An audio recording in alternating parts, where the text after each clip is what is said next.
Bienvenidos a todos, bonjour à tous et toutes. Je m'appelle Sarah Quesada, je suis assistante professeure de langue moderne ici à Duke University in the Romance Studies Department.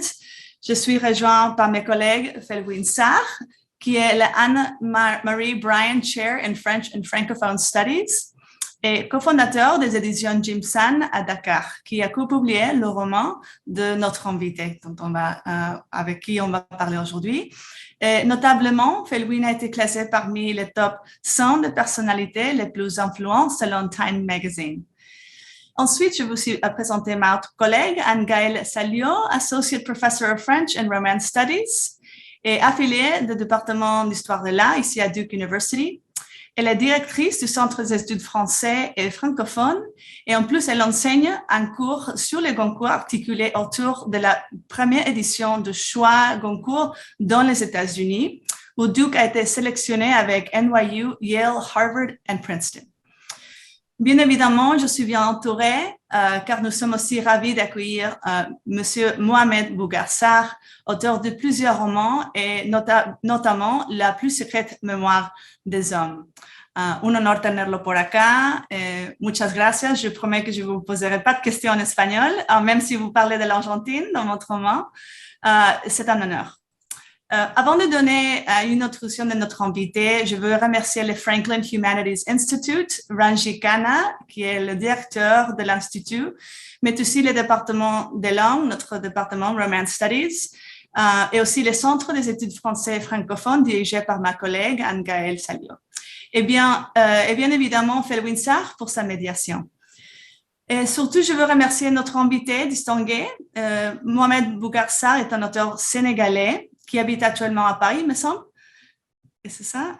Auteur de plusieurs romans, Terre Sainte, qui est apparu en 2015 avec Présence africaine, Silence du cœur, en 2017 aussi avec Présence africaine, De pires hommes, qui est apparu en 2018 avec Philippe Rey, et plus récemment, La plus secrète mémoire des hommes, l'année dernière, avec des éditions Philippe Rey et Jimsan, qui a reçu le prix Goncourt. Donc, bien évidemment, félicitations bien méritées.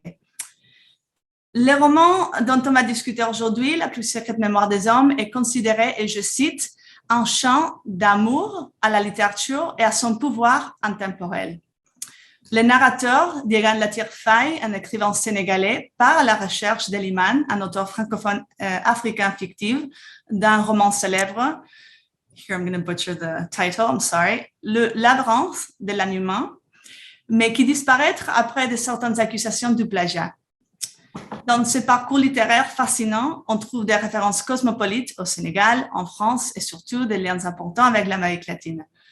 En tant qu'une académique latino-américaine, moi-même mexicaine, cela m'intéresse énormément, donc je suis très contente de vous parler avec vous de ce lien. Et je suis ravie que vous ayez accepté cette invitation, et donc je veux donner d'abord la parole à ma collègue Anne-Gaëlle pour commencer. Merci. Anne-Gaëlle. Merci Sarah, merci Felwine et merci infiniment Bougarsar. Évidemment, c'est un honneur de vous accueillir. On imagine que vous avez un emploi du temps très plein. Donc, nous sommes particulièrement touchés du fait que vous nous accordiez un peu de votre temps.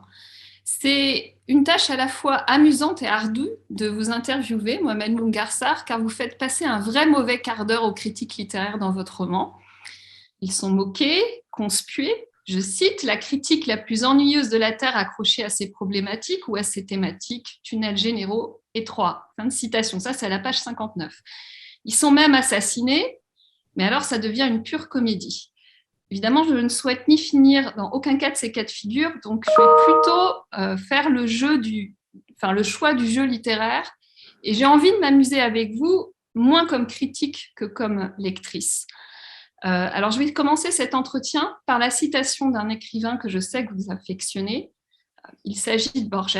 « Le succès est un malentendu, le pire de tous, peut-être. » De quelle manière vivez-vous le succès fou et foudroyant de la plus secrète mémoire des hommes? Cela apaise-t-il l'intranquillité de l'écriture ou au contraire, la nourrit-elle? Bonsoir à toutes et à tous et merci beaucoup pour cette invitation. Merci Sarah, merci Anne-Gaëlle pour votre hospitalité, votre accueil. Merci Felwine aussi pour la médiation de cet événement et puis ta présence aussi. Je suis très heureux et bonsoir à toutes les personnes qui écoutent. Il est difficile de répondre à cette question parce que depuis que le prix a été annoncé et qu'il a été remis à la plus secrète mémoire des hommes, j'ai vraiment l'impression de quelque chose d'assez irréel. C'est-à-dire que il y a, à certains moments, je sursaute en me disant oui, bah, c'est arrivé, ça a été remis à ton livre, donc c'est assez étonnant. Et puis à certains moments, je le vis avec beaucoup de tranquillité parce qu'en réalité, ça ne change pas grand-chose finalement. Je m'en rends compte à mon intranquillité profondément. Et ça a quelque chose de rassurant, le fait de demeurer intranquille. Et ce n'est pas. Il y a quelques jours, j'étais en train de lire justement le livre de l'intranquillité que j'ai enfin acheté dans sa version intégrale. Et je me disais que c'était le parfait livre en réalité pour accompagner cette période-là, comme pour me rassurer quant au fait que je demeurais fondamentalement intranquille. Et je pense que pour un écrivain, c'est toujours cette tentative-là qu'il faut avoir. Travailler d'abord intérieurement, à être intranquille dans ses questionnements, mais à demeurer aussi tranquille dans la foi, dans l'écriture, dans le travail qu'on tente de mener, et simplement dans le calme et le silence que nécessite l'écriture. Donc, je suis très heureux, évidemment, d'avoir reçu ce prix. On ne s'y attendait pas, mais enfin, voilà, il faut maintenant apprendre à vivre avec. Et puisque vous parliez de Borges et de jeu, je pense qu'il faut aussi prendre tout cela comme un jeu, au fond, un jeu très sérieux, mais un jeu néanmoins. Et c'est ce qu'il y a peut-être, c'est peut-être la meilleure manière voilà, de vivre cette histoire-là. Kelvin, moi j'ai une question pour toi en ce qui concerne Jim San, non, comme presse éditoriale. Vous devez être aussi ravi et assourdi par le succès, non, de ce roman. Et je voulais que tu nous parles un peu des origines de Jim San et des décisions éditoriales qui guident votre choix d'auteur, si je peux. Oui, en fait, en 2013, Boubacar Boris Diop, qui est un écrivain sénégalais que tu connais, Nafissatou Dia et moi, on avait décidé de monter une maison d'édition. Et c'était à une époque aussi où on rachetait une librairie qui s'appelait la librairie Athéna. Et à l'époque, le constat qu'on avait fait, c'est qu'il y avait de l'édition au Sénégal, il y avait quelques éditeurs, mais on avait le sentiment que on pouvait faire mieux en termes d'exigence et de qualité, et qu'on pouvait peut-être, voilà, travailler à monter une maison d'édition qui éditerait peu, mais qui choisirait avec, je dirais, avec beaucoup de soin ses textes, et qui ferait un travail sur le texte, sur l'objet livre, sur la diffusion, voilà, en élevant le standard de l'exigence éditoriale. Donc, je pense qu'il y avait d'abord un désir d'avoir un label donc, qui était basé au Sénégal et qui produisait des livres de qualité, puisque on était assez critique, en règle générale, avec la qualité de l'édition locale, pour plein de raisons, tu vois, pour plein de raisons. Donc, c'était ça le but. Et on a commencé par éditer un livre de Souleymane Bachadian qui s'appelle « Comment philosopher en islam ». Et un auteur qui avait un peu disparu, qui avait édité un roman, donc l'appelé en 1957, Malik Fall, qui était décédé, donc on avait racheté les droits et on avait réédité le livre. Et l'aventure a débuté ainsi. Merci, Fermina. Je donne la parole à ma collègue. Alors, c'est une question pour Mungar. Mungar Sarr, parce qu'on a deux auteurs qui s'appellent Sarr, dont le nom de famille est Sarr. Donc on va essayer de préciser à chaque fois à qui on s'adresse. Vous revendiquez ouvertement l'héritage de Flaubert dès la page 50 du livre. Je suis 19e-iste, hein, donc évidemment, je n'ai pas pu passer à côté. Vous faites dire à votre personnage Stanislas, le colocataire de Diégane, un grand livre ne part jamais que de rien. En lisant et en relisant comme il se doit votre livre, je n'ai cessé en vérité de penser à une autre lettre de Flaubert à Louis Collet, celle du 20 mars 1852, que vous connaissez sans doute, dans laquelle Flaubert s'exclame non sans anxiété, et je vais la lire en entier parce que je trouve que c'est une citation assez extraordinaire, mais qui vous va très bien aussi. « Toute la valeur de mon livre, s'il en a une, sera d'avoir su marcher droit sur un cheveu suspendu entre le double abîme du lyrisme et du vulgaire, que je veux fondre dans une analyse narrative. Quand je pense à cela, peut-être j'en ai des éblouissements. Mais lorsque je songe ensuite que tant de beauté m'est confiée, à moi, j'ai des coliques d'épouvante, à fuir, me cacher n'importe où. Le narrateur Diégane, dont on peut convenir qu'il est un peu votre double ou alter ego, est pris entre éblouissement et colique métaphysique de manière perpétuelle et me semble jouer les équilibristes permanents entre le lyrisme et le vulgaire, la profession de foi romantique dans l'absolu littéraire et la prosaïque prose du monde. Que vous inspire cette citation de Flaubert? En tout cas, moi, j'y vois la même plasticité de registre et cette même tension qu'on observe dans votre roman. Oui, alors, j'ai beaucoup lu les romans français du 19e siècle. Moi, je suis plutôt un Balzacien.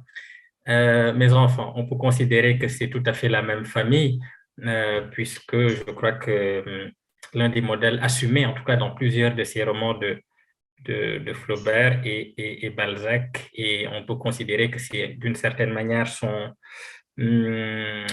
l'un des piliers de son esthétique pour beaucoup de raisons.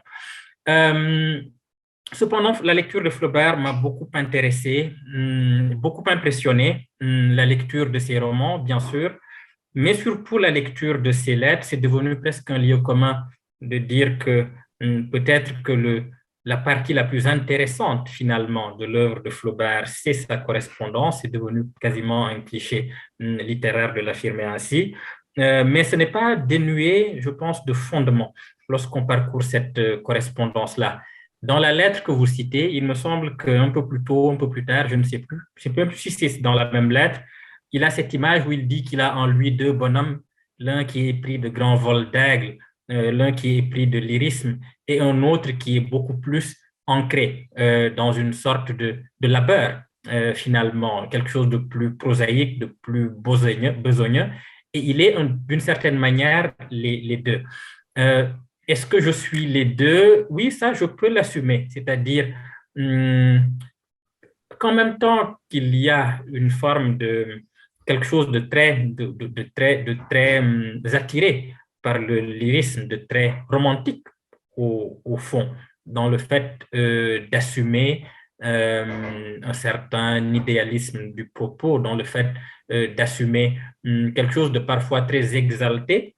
Il peut y avoir aussi une attraction très forte pour quelque chose de beaucoup plus prosaïque, de beaucoup plus terrien d'une certaine manière, quelque chose de beaucoup plus difficile, de beaucoup plus artisanal, mais qui est aussi la condition de l'écriture.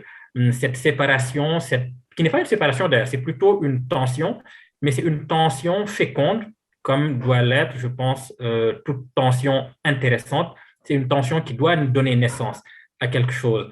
À la fois l'envie, en tout cas le désir de ne pas rejeter le lyrisme, et en même temps la conscience que ce lyrisme trop exacerbé peut avoir quelque chose de comique, de ridicule, ou même de bête, pour reprendre un adjectif cher à Flaubert.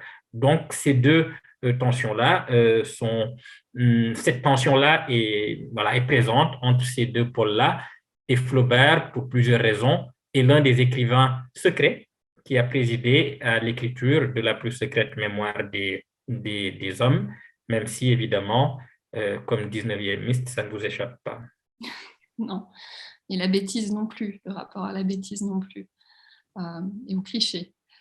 Alors justement, pour parler de Balzac, on y vient, c'est l'autre question. Par rapport au personnage, parce qu'on sent vraiment dans votre écriture un amour pour la création des personnages. Ils ont une très forte densité de présence, notamment les personnages féminins.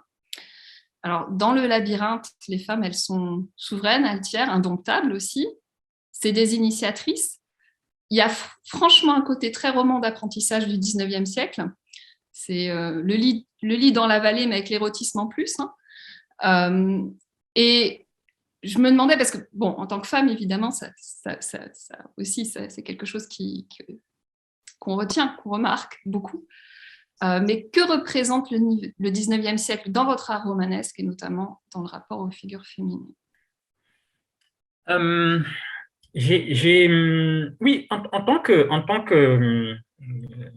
je ne vais pas dire lecteur de Balzac parce que ça semble prétentieux de se présenter comme ça, mais disons que j'ai beaucoup lu Balzac lorsque j'étais adolescent, en même temps que je lisais beaucoup d'autres auteurs, dont Malik Fall, dont Felwine parlait tout à l'heure.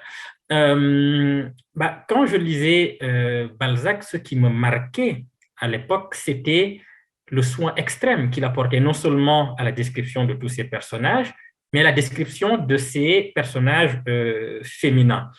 La femme de 30 ans, par exemple, ou le lit dans la vallée, en effet, sont des exemples où je trouve des descriptions de personnages féminins extrêmement forts, extrêmement marqués, qu'on n'oublie pas, à tel point que Flaubert, par exemple, pour en revenir à lui, bien évidemment, en écrivant Madame Bovary ou en écrivant L'éducation sentimentale, avait toujours à l'esprit non seulement des romans balzaciens, mais des personnages féminins balzaciens dont il fallait se méfier. Pour Madame Bovary, il fallait se méfier évidemment du personnage de la femme de 30 ans, et puis pour L'éducation sentimentale, il fallait se méfier du lit dans la vallée. Et pour ma part, hormis les grands personnages balzaciens masculins, donc Vautrin ou Rastignac ou Bianchon, etc., il y a les grands personnages féminins, même ceux que je n'ai pas beaucoup aimés, comme dans Eugénie Grandet. Et ce sont des personnages qui demeurent, parce que j'ai toujours l'impression que ce sont des personnages qui tiennent la vérité. J'ai toujours l'impression qu'au 19e siècle, on a beaucoup de personnages féminins qui tiennent la vérité, qui initient et qui, au moment crucial, refusent de dire la vérité. C'est qu'elles initient jusqu'au dernier moment, au moment où il faudrait livrer la réponse finale, et à ce moment-là, elles refusent de dire la vérité. Mais ça ne veut pas dire qu'elles ne sont pas importantes dans le récit. Au contraire, ce sont souvent elles qui accélèrent le récit. Donc ça, c'est un modèle que j'ai toujours eu et que je tiens pour une partie, au moins, de la lecture des romans du 19e siècle. Et l'autre partie tient évidemment à la propre place que les femmes dans la tradition littéraire, enfin, tradition culturelle sénégalaise et plus particulièrement sérère peuvent avoir dans l'articulation des récits, dans la narration en tant que telle, dans les contes, dans les souvenirs, dans les légendes. Ça aussi, c'est extrêmement présent. Oui, ça c'est évidemment un élément que là, en tant que lectrice, je connaîtrais beaucoup moins. Donc, je vous pousse dans vos retranchements sur des choses que j'identifie plus facilement. Oui. Je suis très frappée par la première phrase du livre aussi, qui est une phrase magnifique et qui semble contenir évidemment toute la totalité du roman et qui avive dès le début la promesse d'une épiphanie à venir, à savoir si elle se produit à la fin. Je vais laisser le suspense parce que je ne vais pas divulgacher la fin du roman. Je la cite, juste pour aussi que le public puisse goûter cette phrase. « D'un écrivain et de son œuvre, on peut au moins savoir ceci. L'un et l'autre marchent ensemble dans le labyrinthe le plus parfait qu'on peut imaginer. Une longue route circulaire où leur destination se confond avec leur origine, la solitude. » Alors évidemment, moi je relève tout de suite les accents blanchotiens de cette première phrase. Et d'ailleurs, Blanchot, il est partout dans votre roman, le livre à venir, la solitude de l'œuvre, le livre absolu, le livre essentiel, la nuit de l'œuvre, la hantise, le ressassement. C'est presque des tics de Blanchot qui sont convoqués avec une grande ironie. Évidemment, il y a une dimension à la fois d'attachement, mais je pense aussi d'humour. Mais cette première phrase, elle m'a aussi fait penser à un essai de Louis Aragon qui n'est pas très connu, mais je pense que Louis Aragon, vous partagez avec lui un grand goût pour les masques. Cet essai, c'est « Je n'ai jamais appris à écrire » ou « Les Incipits », dans lequel il élabore un peu la mythologie du récit comme fixation des secrets, lancée dès la première phrase, qu'il appelle la phrase de réveil, qui enclenche l'écriture de la totalité du roman. Et ça, c'était une question très personnelle, mais je me demandais si dans votre configuration romanesque, qui est très complexe, parce qu'il y a un jeu d'emboîtement, il y a vraiment un jeu de spirale, enfin c'est très très construit, mais si néanmoins, tout part-il aussi peut-être de la première phrase comme un élan vital ou pas? Moi, je me méfie j'ai un rapport assez ambivalent aux premières phrases en réalité, qui est d'ailleurs le même que j'ai aux dernières phrases. C'est que la tentation est toujours grande, évidemment, de faire une grande première phrase ou une belle première phrase, une phrase qui resterait un incipit marquant.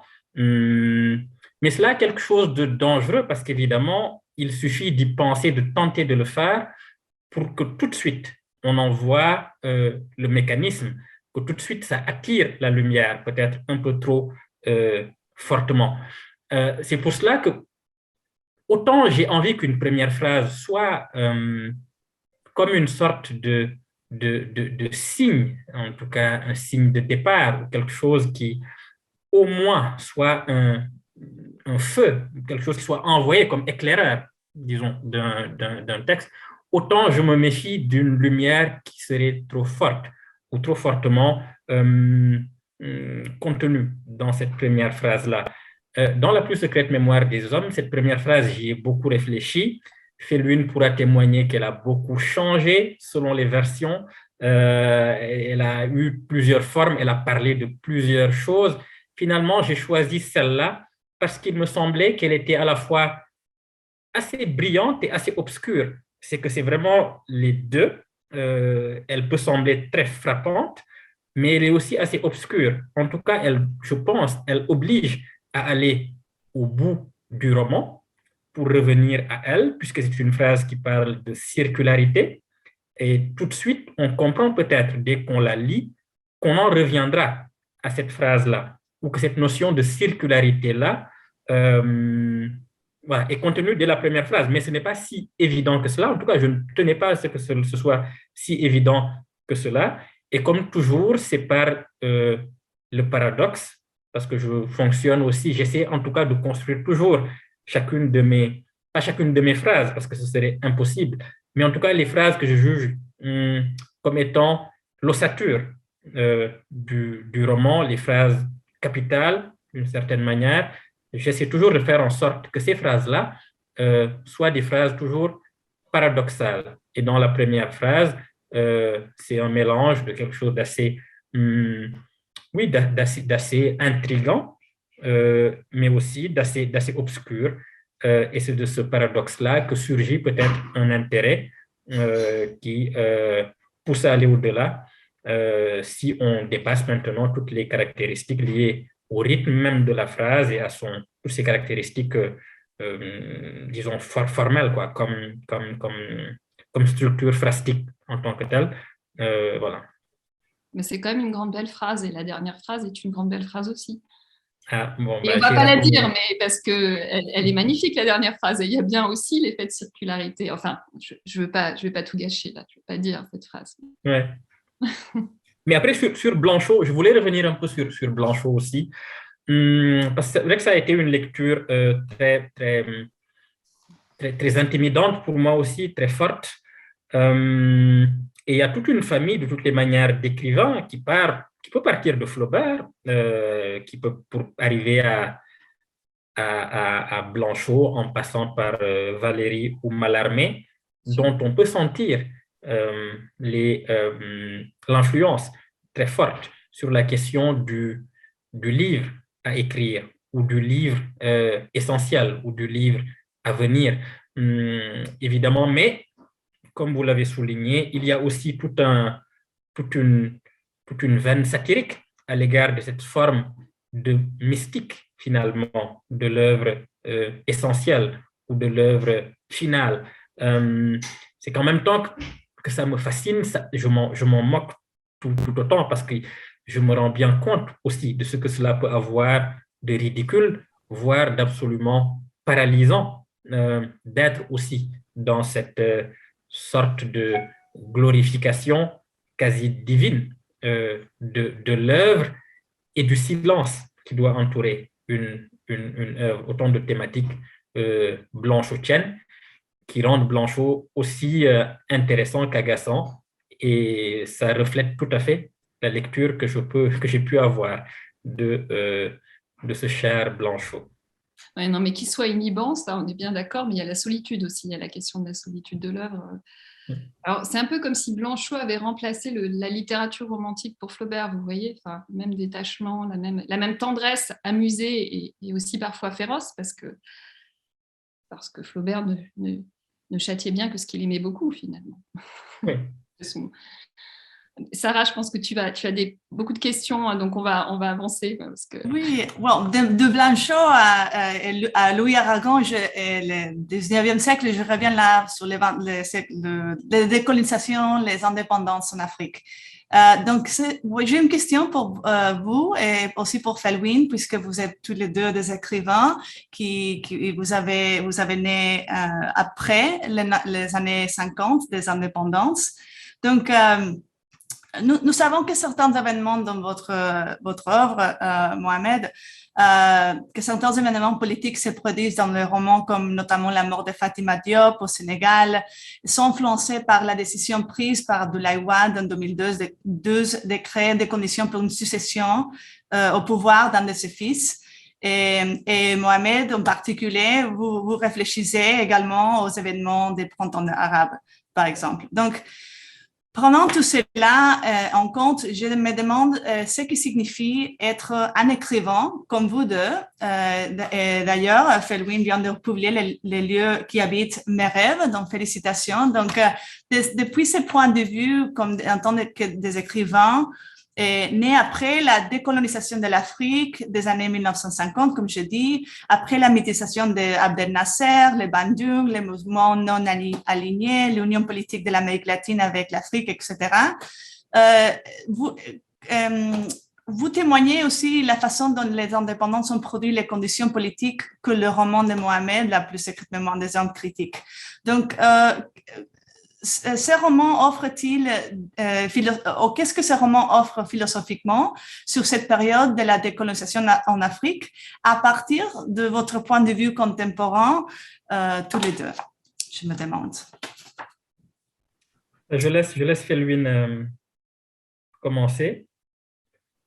Oui, je parlais de la plus secrète mémoire des hommes. Je trouve que dans les multiples labyrinthes du roman, il y aurait comme une relecture de l'aventure ambiguë de Cheikh Hamidou Kane. Il y a ce moment où le fait colonial arrive dans le continent, donc il y a ce moment où se pose la question de l'école et ces deux jumeaux, donc l'un qui y va et l'autre qui n'y va pas, et le second qui s'embarque dans une aventure ambiguë en fait. Et je trouve que généralement ce qui s'est passé, c'est qu'on a eu une lecture qui consistait à dire que les écrivains de la génération des Mia Couto, des Boris, des Thierno Monenembo ou plus anciens des Chinua Achebe ou des Amadou Kourouma avaient fait le portrait de l'Afrique post-coloniale. On avait révélé les élans et les tensions et que des écrivains peut-être de notre génération avaient un geste littéraire beaucoup plus intimiste, introverti. Et on a fait cette dichotomie un peu trop facile, j'ai trouvé, à un moment donné. Même si j'ai le sentiment qu'elle recouvre une part de réalité, mais on a eu tendance à dichotomiser, à dire, voilà, ceux-là avaient pris en charge les élans du continent et avaient inscrit leur geste littéraire dans ce contexte-là et que ceux de notre génération étaient plus sur des problématiques de l'intime. Et je trouve que dans le texte de Mougar, il y a bien sûr la quête de Eliman, ses disparitions successives, mais je trouve qu'il y a une mise en abîme et une mise en contexte de cette époque-là et qui réussit à loger la question de la littérature et de sa quête dans un contexte beaucoup plus large historiquement. Et dans des écrivains de notre génération aussi, si je pense à quelqu'un comme Léonora Miano, un texte comme Rouge Impératrice, ou des gens, ou Chemin Manda Ngozi Adichie, l'autre moitié du soleil, dont le contexte est la guerre du Biafra, je trouve aussi qu'il y a cette préoccupation-là, il y a une relecture, je ne dirais pas décoloniale ou post-coloniale, mais en tout cas, il y a le substrat historique qui est en toile de fond et qui est la charpente à partir de laquelle les destinées individuelles ou les différents personnages se déploient.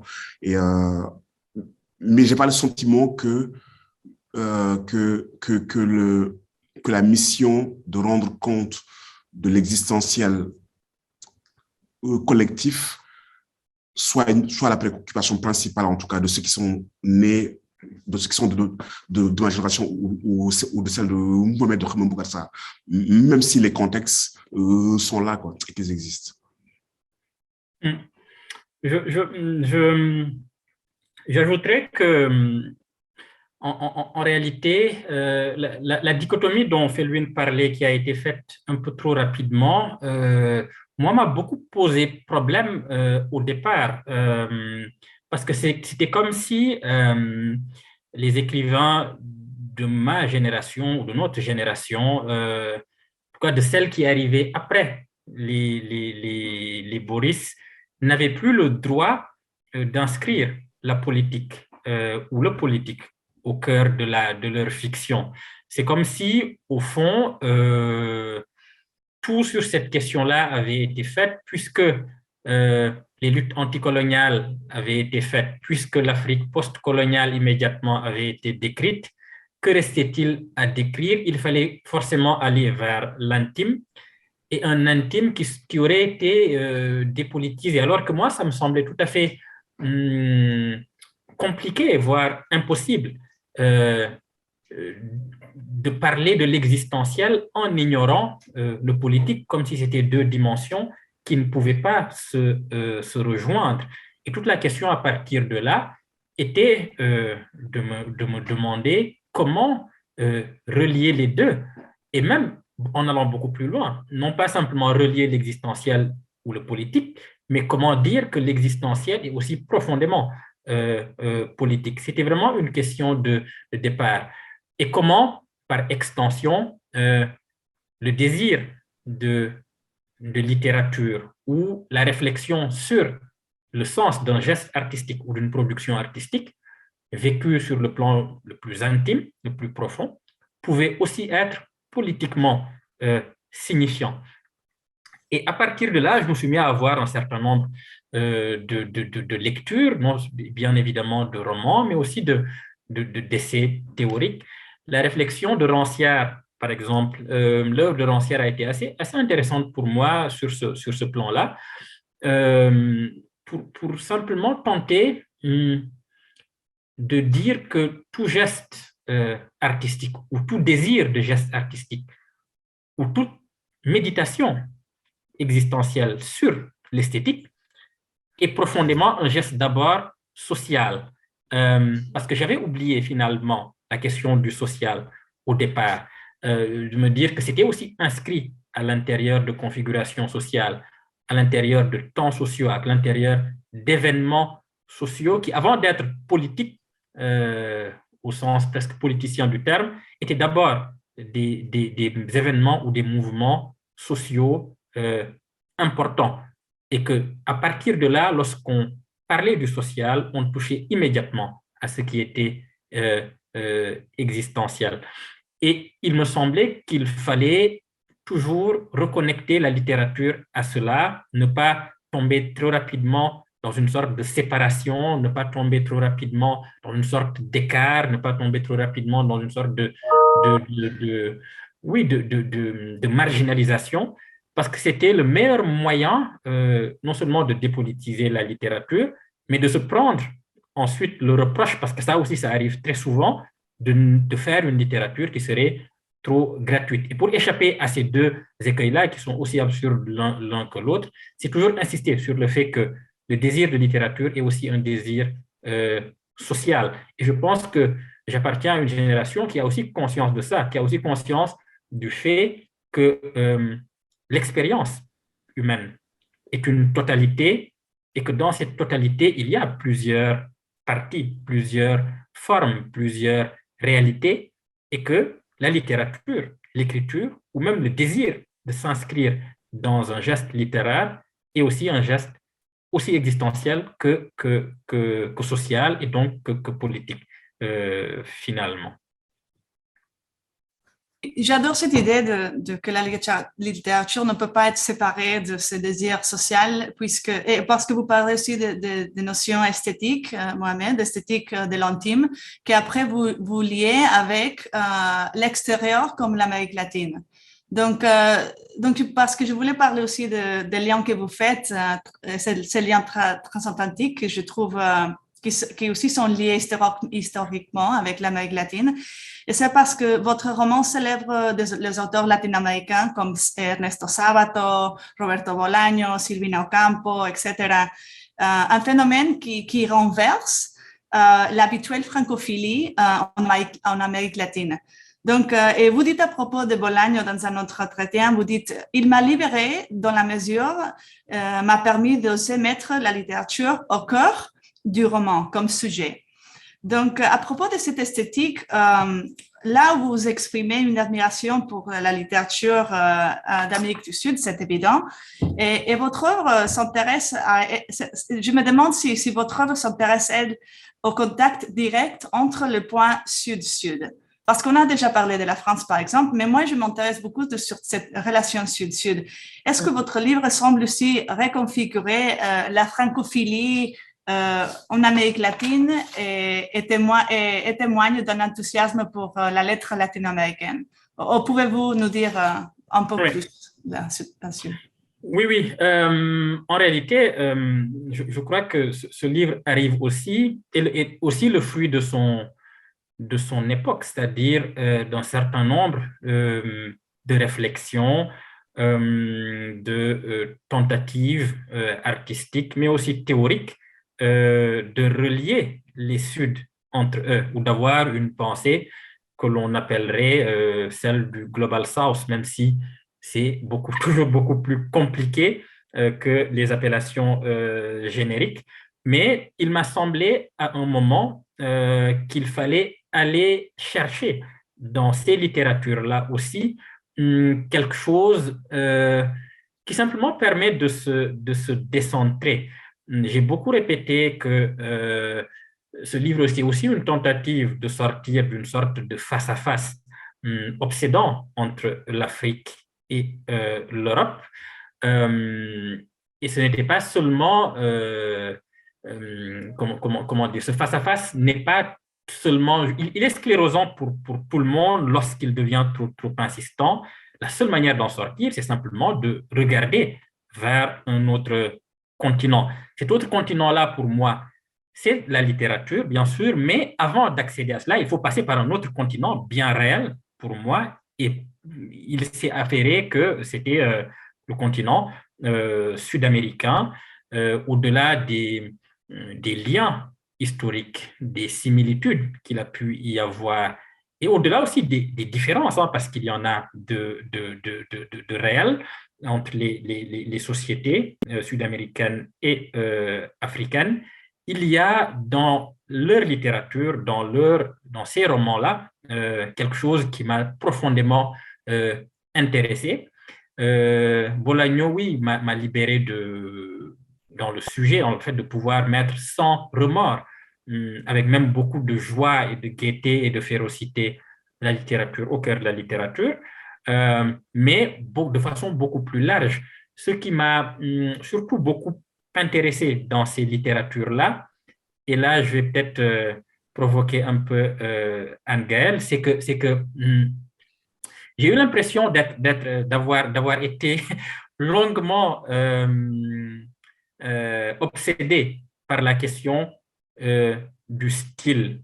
Et quand je dis style, c'est peut-être dans une définition assez restreinte du style comme langue, finalement, c'est-à-dire uniquement comme travail de la langue. Et chez les auteurs, et c'est une conception, je pense, qui est largement répandue dans la littérature française et qui est héritée, je pense, pour une grande part du 19e siècle et du roman du 19e siècle. Je vois que vous hochez la tête. Mais disons que... disons que dans la littérature sud-américaine, c'est qu'il y a une conception du style qui dépasse ou qui transcende la seule question du travail de la langue c'est qu'un style est toujours beaucoup plus divers, beaucoup plus varié, fait appel à d'autres paramètres du roman qui outrepassent simplement le travail de la langue. Et je pense que pendant très longtemps, j'ai été prisonnier du travail de la langue, du souci d'avoir une langue puisque j'associais la langue et le style. Or, ce n'est pas une identification qui va de soi.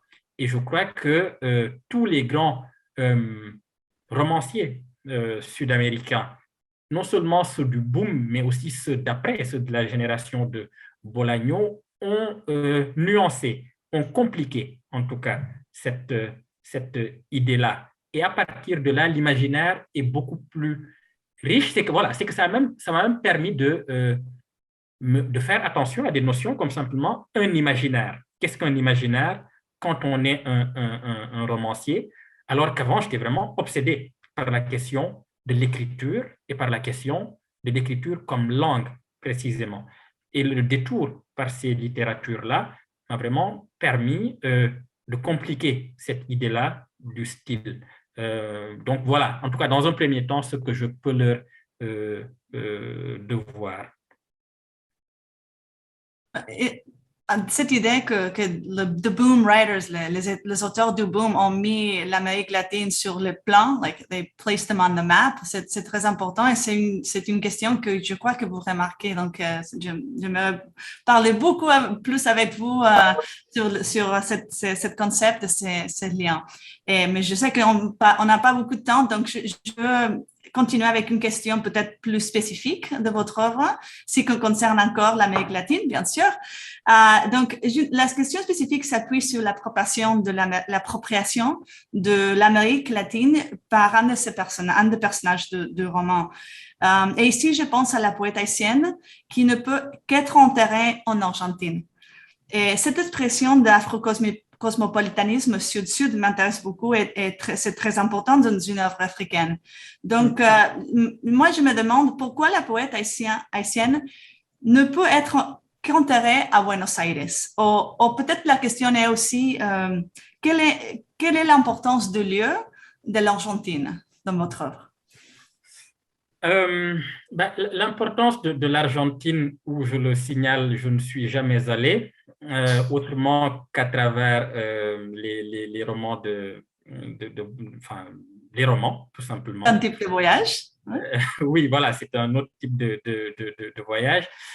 Mais disons que elle vient évidemment d'abord de mon intérêt beaucoup plus marqué ces dernières années pour Borges. Bien sûr, pour Sabato aussi, et pour tout simplement ce que l'Argentine a représenté dans la littérature du continent sud-américain à une certaine époque.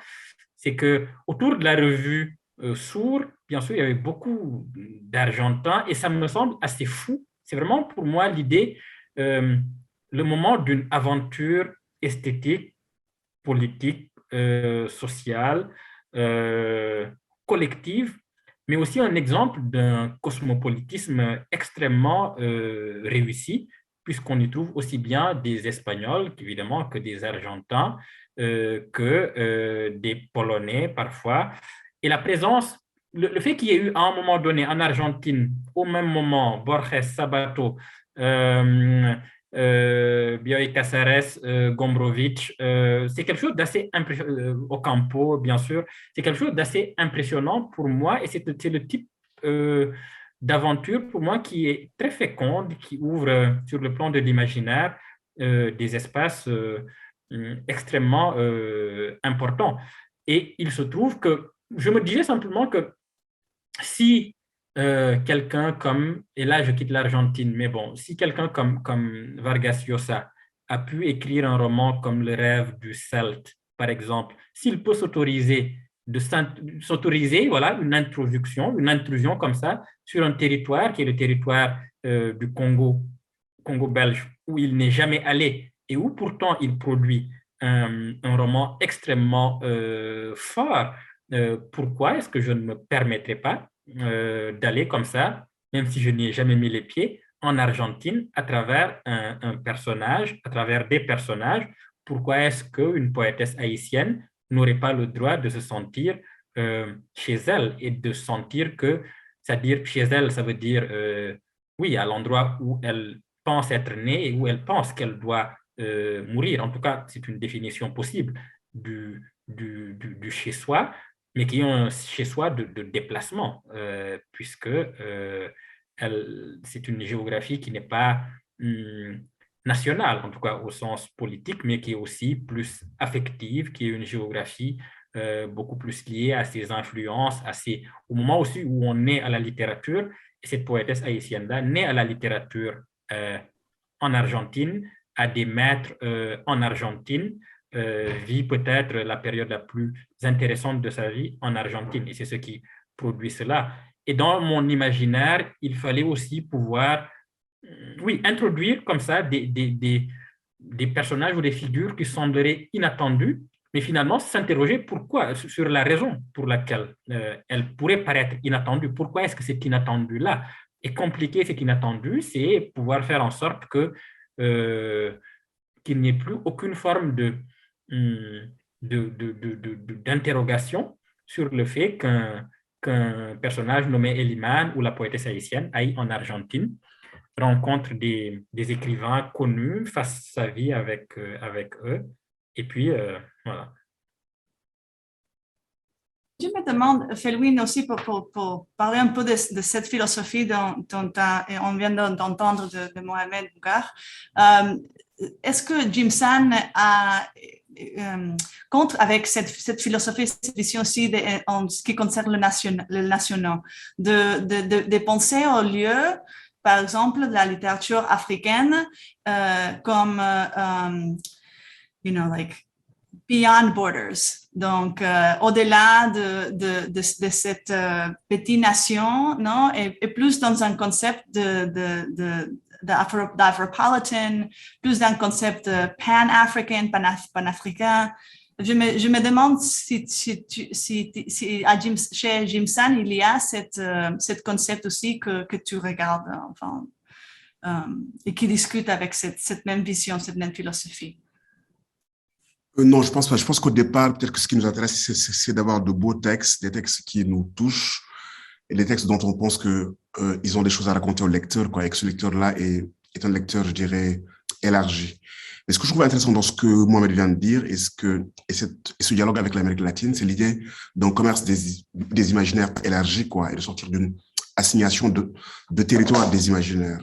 Et ces définitions de la littérature africaine qui, pendant des temps, l'a assigné à des thèmes et à des lieux imaginaires, à des topos. Et que je pense que ce déplacement dont on travaille peut-être a déjà eu lieu chez certains de nos aînés, Sami Tchak, donc Hermina. Oui. Donc, on va dire que l'Amérique latine est présente. Les coqs cubains chantent à minuit. Donc, il y a ces déplacements-là. Donc, pour cette génération-là, et je pense qu'ils étaient très marqués par le réalisme magique de l'Amérique latine, par Juan Gabriel Garcia Marquez. Et je pense que même aussi la littérature slavophone, russophone, chez Boris Dostoïevski est important, et tous les grands classiques russes. Je pense qu'il relie Guerre-Épée, Tolstoï avant de commencer un grand roman. C'est l'une des choses que je l'ai entendu dire. Et je pense qu'il y a eu à cette époque le désir d'entrer dans une modernité littéraire qui ne signifiait pas être occidental, être moderne sans être occidental, et un désir de s'approprier un imaginaire du monde, tu vois. Et je pense que probablement il se fait à notre époque, à notre génération, de manière beaucoup plus, je dirais, instinctive et naturelle, de considérer que l'archive du monde est notre archive, et que son archive sensible, littéraire, est notre archive, et qu'on peut se choisir les amours et les maîtres que l'on veut, au-delà des frontières. Et je pense que c'est ce qu'un écrivain fait fondamentalement, quoi. Il désassigne certaines assignations, et donc il a un lieu autre qui s'appelle la littérature. Et dans ce monde-là, justement, quoi, la frontière conventionnelle administrative, celle que l'on connaît, elle n'a plus lieu. Et ces affinités électives, soit il les choisit, soit elles lui tombent dessus, soit elles le choisissent. Mais en tout cas, c'est un espace vaste. Et ce que je trouve nouveau ici, c'est que ce geste, en tout cas, soit naturel, soit normal, quoi, et que peut-être même, à un moment donné, on ne le justifiera plus. Je dirais, là, on en parle, je dirais, on l'explique, etc. Mais mon souhait, c'est que dans quelques années, des textes comme Mohamed Bougar, dans lesquels, justement, quoi, il voyage et qu'il commence avec la pluralité de ces imaginaires-là, soient considérés comme un geste normal, quoi, et que littérature africaine ne signifie pas ancrée de manière, je dirais même pas endogène, mais indigène, sur une territorialité qui aurait été limitée, quoi.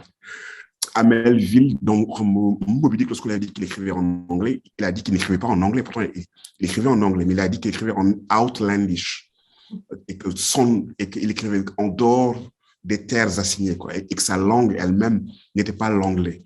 Donc, je pense qu'il y a, voilà, en tout cas, il y a cette appropriation des territoires imaginaires, je dirais, voilà, du monde qui se fait aujourd'hui de manière beaucoup plus, je dirais, instinctive et naturelle, quoi, et de manière beaucoup plus autorisée, quoi. En tout cas, les écrivains de cette génération se l'autorisent. Ils se l'autorisent, quoi.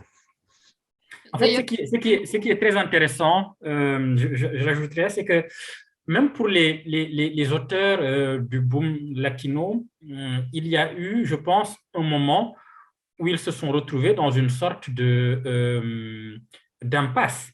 En tout cas, ils ont eu l'impression d'être dans une impasse créative, où il a fallu faire un appel d'air, ouvrir une fenêtre, aller dans une autre direction pour trouver quelque chose, parce qu'eux-mêmes étaient aussi très confrontés directement à l'influence assez écrasante souvent de la littérature européenne, disons.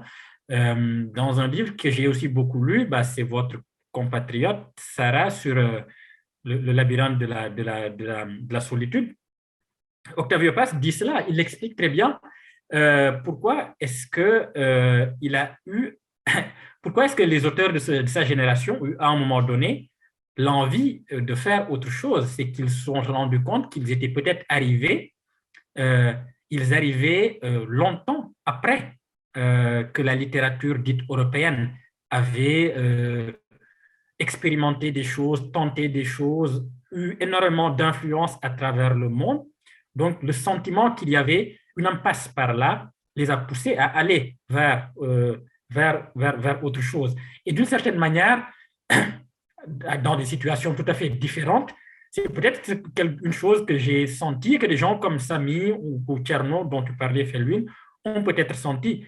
L'idée qu'à un moment donné, il fallait aller dans une autre direction, parce que dans cette direction-là, il y avait déjà une impasse. Donc, aller aussi dans une autre direction, en portant ce qu'on porte, en sachant, en espérant aussi que dans cette direction nouvelle, il y aura autre chose, quoi. Voilà. Et c'est beaucoup plus, je pense, beaucoup plus compliqué, ou en tout cas, je ne définirais pas ça comme une sorte de cosmopolitisme littéraire, parce que dans le cosmopolitisme, je pense qu'il y a une notion toujours une notion de un déplacement presque, une joie ou un bonheur du déplacement fait en toute liberté. Mais je pense qu'au départ, dans les mouvements littéraires dont nous parlons, il y a toujours une notion aussi de contrainte, ou en tout cas ou d'impasse. L'idée qu'il y a quelque chose là qui a été exploré peut-être jusqu'à un terme et qu'il est absolument nécessaire d'aller dans une autre direction, même si ensuite on acquiert cette liberté-là. Mais au départ, il y a l'urgence de trouver autre chose, de trouver quelque chose de nouveau. Je pose cette question juste parce que c'est bien connecté, c'est lié à ce que vous deux venez de dire. Après, je veux passer la parole à ma collègue. Mais c'est juste, en fait, cette question de pedir permiso, you know. Les booms, ils n'ont pas osé à demander la permission d'adopter ce type de style, non? Donc, c'est pour ça que c'est la même façon dont on vient de dire que la littérature africaine, you know, ¿por qué deberían pedir permiso?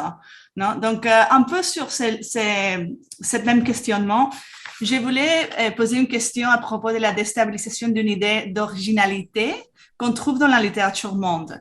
Donc, et ça, c'est bien lié à Borges, en fait. Mais bon, dans votre roman, Mohamed, le texte fictif par Liman nous renvoie à l'écrivain malien Yambo Ouologam, qui reçoit les Renaudot en 1968, mais ensuite est accusé de plagiat. Donc, cette chute au réel, mais aussi fictive, suscite des questions du concept de la création pour moi, en tout cas, dans le monde autrefois colonisé. Et pendant ma lecture, moi, je revenais beaucoup et je songe bien à Borges, cité dans votre œuvre, bien sûr, et surtout à son Pierre Menard, auteur del Quijote. Une histoire, comme vous le savez, qui raconte comment Menard a laissé après sa mort un chef-d'œuvre inconclu et composé des chapitres du Quijote et qui n'est pas ni une réadaptation moderne, mais bien un texte qui coïncide lettre par lettre avec l'original, mais que le narrateur estime est meilleur que celui de Cervantes. Donc, il me semble que vous soyez en rapport avec Borges et en ce qui concerne une quête pour trouver la vraie signification d'une source, d'un archétype, pour le dire. Donc, le lien entre l'Amérique latine et l'Afrique suscite-t-il une critique ou même un questionnement sur ces concepts d'authenticité vis-à-vis l'Europe ou les États-Unis? C'est un peu la question. Oui, en tout cas, c'est une réflexion sur le plagiat, bien sûr, mais aussi sur l'influence. Les deux notions étant très difficiles à distinguer ou à spécifier, puisque l'histoire littéraire en Europe, en tout cas, ou en France plus spécifiquement, a pu admettre ou même encourager l'influence, en faire même un critère d'excellence. Et d'un coup, ça s'est transformé, en tout cas petit à petit, pas d'un coup, mais vraiment petit à petit, on a glissé vers une notion plus indistincte et plus redoutable qui est celle du plagiat. Et je voulais précisément interroger ce basculement-là à travers l'histoire de cet écrivain, donc Eliman, fictif, mais qui rappelle bien sûr Wologem, puisque dans l'histoire de Wologem, je me pose toujours la question qui serait de savoir si il aurait eu le même destin s'il n'avait pas été malien, s'il avait été français, par exemple, et qu'il avait fait ce qu'il a fait dans le devoir de violence. Je me demande s'il aurait eu le même destin. Et c'est vrai que il y a une dimension coloniale très claire dans l'histoire Wologem. Il y a une dimension raciste très claire aussi. Mais si on reste sur le plan littéraire, disons, du texte même, disons textuel, on remarque que même dans cette dimension-là de l'analyse du texte, la critique du texte, on n'échappe pas aux stéréotypes coloniaux et aux structures de pouvoir, tout simplement, puisqu'on on lui reproche finalement d'avoir non seulement copié, mais plus explosivement parodié, disons, des textes de la tradition coloniale, comme s'il s'en moquait aussi d'une certaine manière. Et c'est peut-être cette moquerie-là qui est insupportable, c'est peut-être ce jeu-là qui est insupportable, le fait qu'un colonisé puisse jouer, ou un ex-colonisé, parce qu'on est en 68, donc disons il y a l'indépendance déjà, puisse se permettre de jouer avec le canon littéraire, finalement, de l'ancienne puissance coloniale, qui a institué la notion d'auteur, qui a érigé sur un piédestal le texte littéraire et qui a érigé sur le même piédestal à la même hauteur, oui, celui qui l'a produit. Donc, est-ce qu'il n'y a pas aussi là une place pour se moquer un peu de ça, pour jouer avec ça, pour avoir un imaginaire qui serait celui d'une bibliothèque littéraire borgésienne, babélienne, infinie, mais qui permettrait tout le temps le jeu pour se régénérer tout le temps aussi. C'était une idée que j'avais. Ce n'était pas toujours très clair dans mon esprit, mais je savais que je voulais tout à fait inscrire au cœur de la plus secrète mémoire des hommes ce trouble-là qui vient du fait que, étant tout à fait conscient finalement du canon, je m'inscris dans le canon tout en me moquant du canon, tout en parodiant, tout en laissant penser que ça peut ressembler à du plagiat, mais en montrant immédiatement aussi, et c'est pour ça qu'il y a toujours ce jeu de mise en abîme, que je suis conscient voilà, aussi de ce que je suis en train de faire. Et ce jeu-là me paraît absolument délicieux puisqu'il désarme tout de suite toutes les tentatives qu'il pourrait y avoir de jeter des critiques qui ne sont pas seulement littéraires, mais qui peuvent être aussi reliées à une forme de colonialité résiduelle, d'une certaine manière.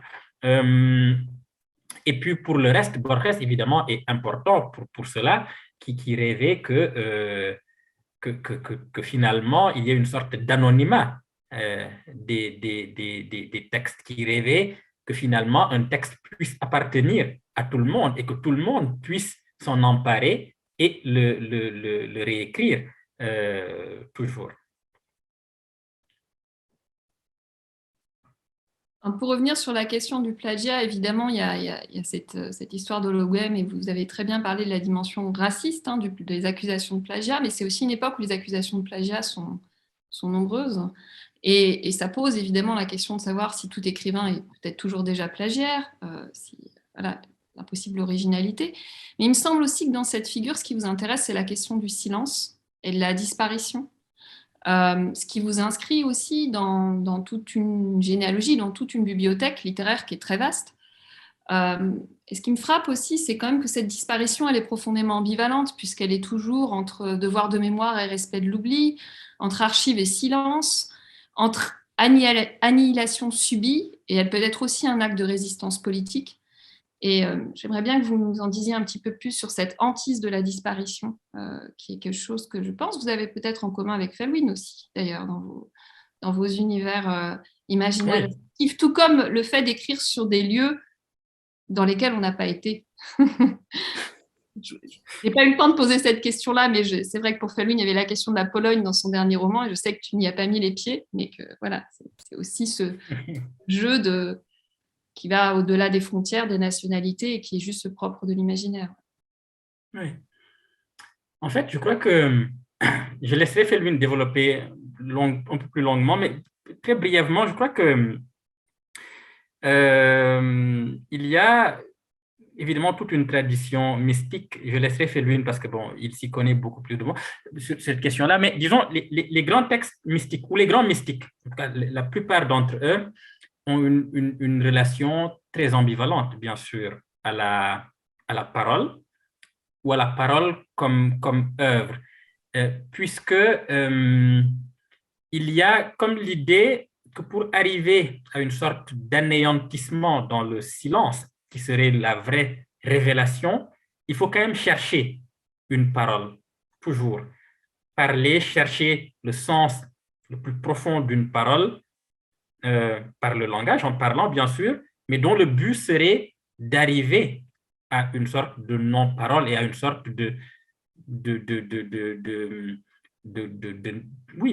pas de mort, mais en tout cas d'enfouissement ou d'anéantissement ou de fusion presque charnelle dans un acte qui serait un acte finalement de faire silence ou d'ensilencement, si je peux me permettre ce néologisme-là.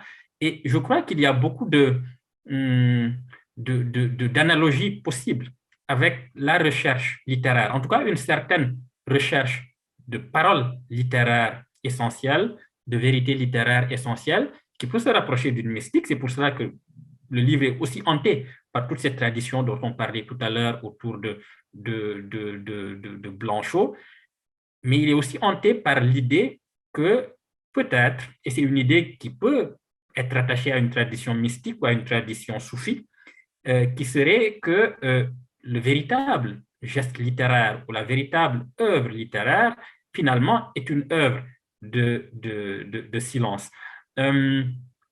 Dans mes réflexions sur Wollogem, sur le cas Wollogem, je me suis aussi posé la question, qui était finalement de savoir si, en fin de compte, parce que je me suis demandé si Wollogem, comme tout le monde, avait continué à écrire dans son retrait, dans son silence. Et puis, en réfléchissant, je me suis dit qu'au fond, je serais très triste s'il avait continué à écrire, comme si j'avais commencé à me dire que finalement, son œuvre la plus importante après cette polémique-là devait être finalement l'œuvre la plus intime, celle qui serait incommunicable d'une certaine manière. Et c'est vrai que ça, c'est très présent. Je m'en moque évidemment, mais je ne peux pas nier que ce soit présent et que je me pose la question moi-même du silence. Et je pense que c'est toujours parce que la parole littéraire est soit menacée ou appelée comme promesse par le silence qu'elle a un intérêt. Voilà.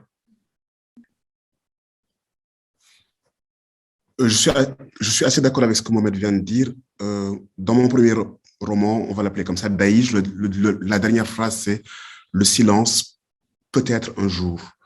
Donc mon éruption dans la littérature annonce une promesse d'un silence au bout, quoi, comme la quête ultime. Et Rumi, un grand mystique soufi que tout le monde connaît, sur cette question du langage et du silence, dit « Lorsque la plume se hâtait vers l'amour, donc elle s'est brisée en fait. Avec cette idée que fondamentalement la quête du geste d'écriture, c'est l'incommunicable et qu'au fond c'est une saveur qui ne peut être traduite par le langage et le langage cherche obscurément et finalement il s'abîmerait dans le silence. Donc avec cette idée d'anéantissement, je pense qu'il y a ces accents mystiques là. Mais j'aimerais juste revenir 30 secondes sur cette histoire de plagiat et d'auteur et faire une analogie entre Valentin Mudimbe et Foucault.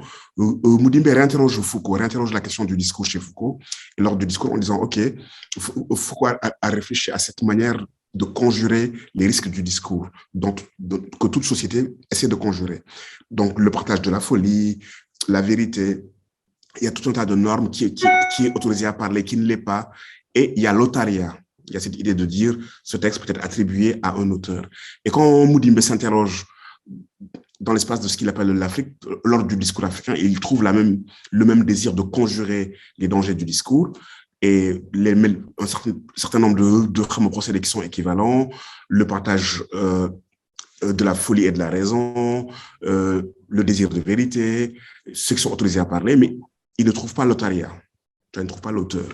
Il ne trouve pas l'auteur et il dit, tiens, là, il y a une différence. Il y a ici un espace textuel que la communauté se réapproprie. Il y a un thème et les individus se le réapproprient, le réinvestissent et varient autour du thème. Et que, bien évidemment, avec la modernité littéraire, la figure de l'auteur arrive. Mais dans ces espaces-là, la parole est un espace appropriable par tout le monde et chaque individu l'enrichit. Et c'est le régime du griot. On va retrouver un certain nombre de thèmes qui reviennent, mais qui vont être détournés, enrichis. Dans l'espace de la musique, on le retrouve dans l'espace du reggae jamaïcain, à ce qu'on appelle le riddim, un thème que tout le monde joue, dont on sait qu'il y a un ancien auteur, mais que plusieurs groupes reprennent, etc. etc. Et il m'a semblé que peut-être, bon, je ne parlerai pas de Yambo, mais que peut-être dans le geste littéraire, en tout cas, on peut aussi se poser la question de savoir est-ce que ce désir de réinterroger la figure de l'auteur ou d'interroger à nouveau la figure de l'individualisation du patrimoine littéraire et comment dans quel espace on le rend un collectif réappropriable et justement et séquençable à nouveau.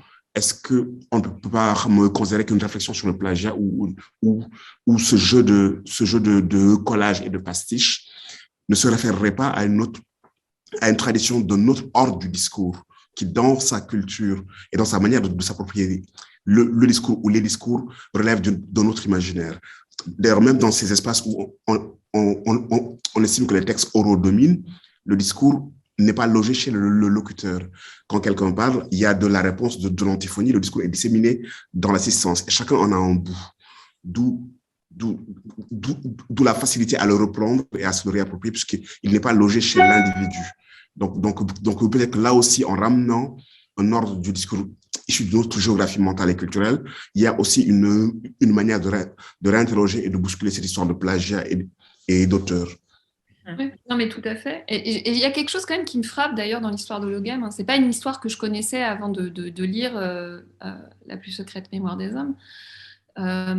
C'est que ça arrive à un moment où quand même la fonction auteur, l'auteur est très très questionné en France. Donc il y a oui en effet ce décalage entre cette insistance pour le plagiat révèle tout l'inconscient colonial, quoi. Enfin, c'est raciste, c'est évident. Mais c'est intéressant que ça se passe quand même en 68, quoi.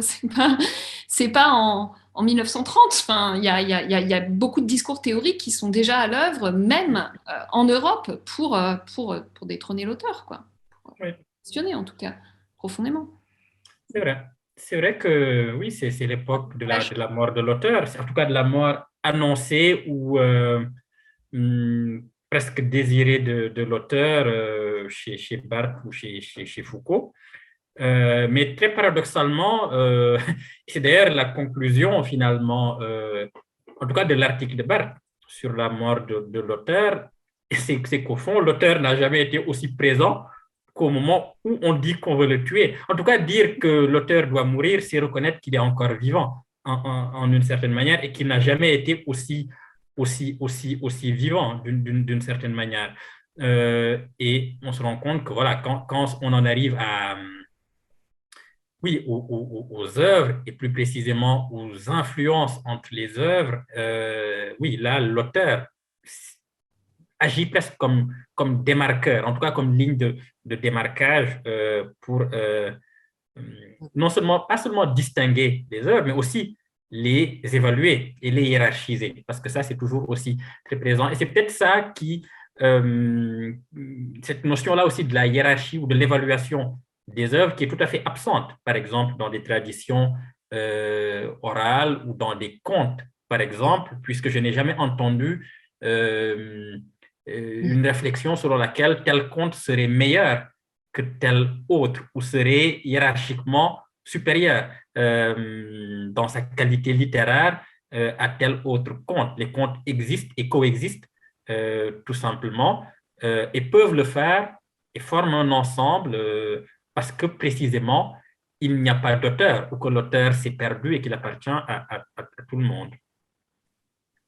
J'ai une question à propos de la négritude dont on n'a pas encore parlé, mais on a parlé des indépendances. On vient de parler de Comte, ce qui est au centre de Senghor aussi. Donc, et Senghor, il a une apparition dans votre roman. Donc, la question est vraiment, qu'apporte la négritude à votre roman? Dans la plus secrète mémoire des hommes, Senghor apparaît comme une espèce d'une sorte de voix de raison.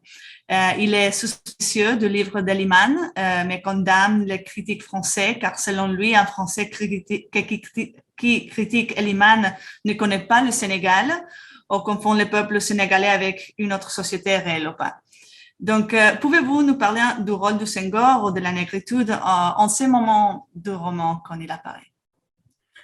Alors, Senghor avait un moment, j'ai hésité à en faire un personnage très important. Finalement, j'ai laissé tomber parce que je me suis dit qu'il fallait passer à autre chose. Parce que c'est une figure qui est tellement imposante et qui suscite tellement de débats, d'une telle polarisation que je me suis dit que ça aurait éloigné finalement de ce que je pensais être le cœur du roman. C'est qu'on se serait vraiment, la tentation aurait été grande de rester sur Senghor et de voir tout petit peu quelle signification sa présence pouvait avoir dans le roman. C'est pour ça que sa présence est finalement assez minime. Cependant, Le labyrinthe de l'inhumain, donc ce livre fictif, est publié en 1938. Disons que c'est tout de même des années où on est vraiment au début de la négritude, c'est-à-dire dans ce que la négritude a comme fondation ou comme œuvre fondatrice. En 1938, César est en train de finaliser le cahier d'un retour au pays natal. Et le mot de négritude existe déjà, puisqu'il apparaît en 1935.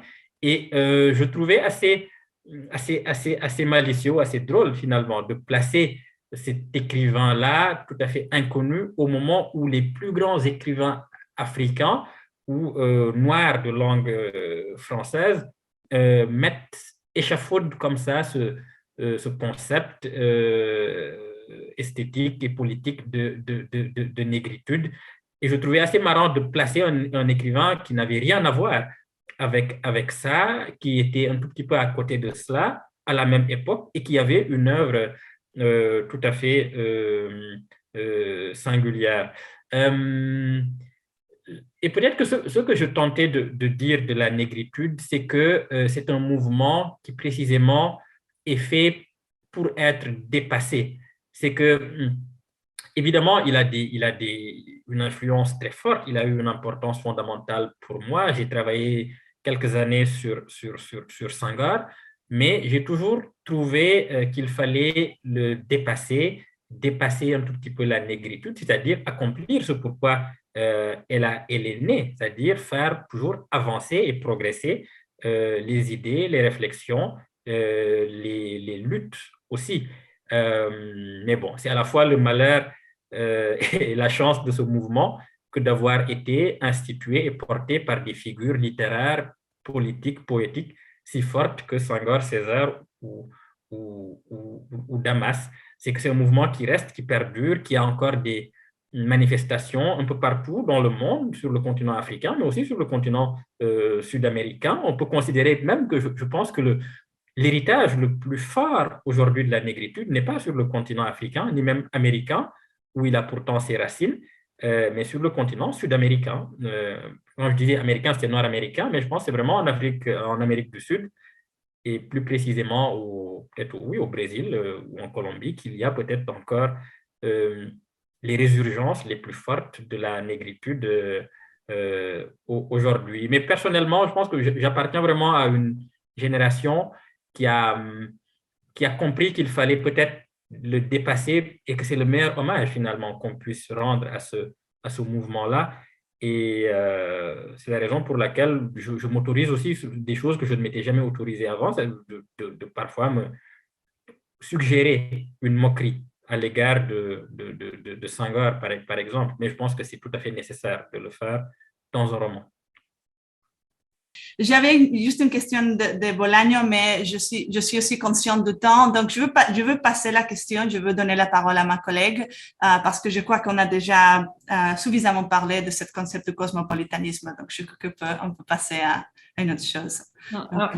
C'est fascinant. Donc, moi, je t'aurais bien laissé continuer, Sarah, sans problème. Je pense aussi, je suis assez consciente du temps parce qu'on est déjà à une demi-heure de plus que ce qu'on avait prévu.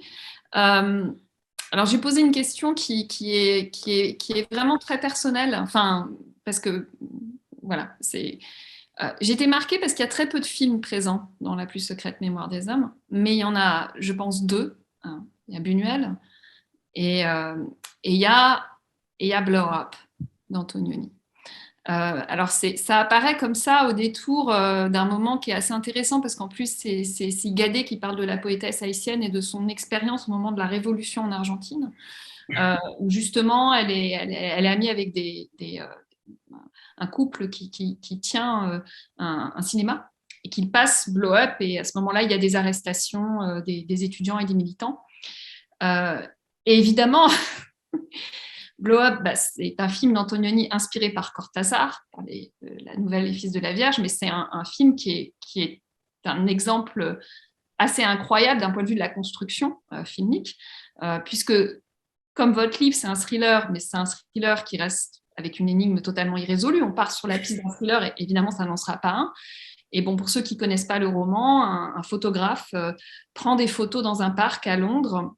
Le film est un documentaire incroyable sur Swinging London, sur le Londres des années 60. Et il prend en photographie, sans compte plus tard, un crime, donc tout en remontant, agrandissant, reprenant les photos qu'il a pu faire. Et il y a donc il y a cette réalité lacunaire, il y a aussi ce brouillage entre l'onirisme et un aspect documentaire. Et à la fin, il n'y a que les traces d'un crime. Et ça se termine sur un jeu de mimes assez incroyable, de mimes qui font semblant de jouer au tennis. Donc, c'est un film extraordinaire. Et je me suis quand même demandé si ce film il avait eu une importance pour vous dans sa construction, vu le peu de références cinématographiques. Et puis, j'ai remarqué que le personnage d'Aïda est photojournaliste. Donc, j'aimerais bien en savoir un petit peu plus, mais c'est une question qui est très précise. Donc. Oui, elle est très spécifique, en effet. Mais elle est très intéressante parce que Moi, j'aime beaucoup ce film-là. J'y ai beaucoup réfléchi, évidemment. Euh, et j'ai beaucoup réfléchi à la scène finale, Ouais. c'est-à-dire à cette partie de tennis sans ballon, oui, il n'y a Rien. pas, il y a rien. On joue, on mime une partie de tennis.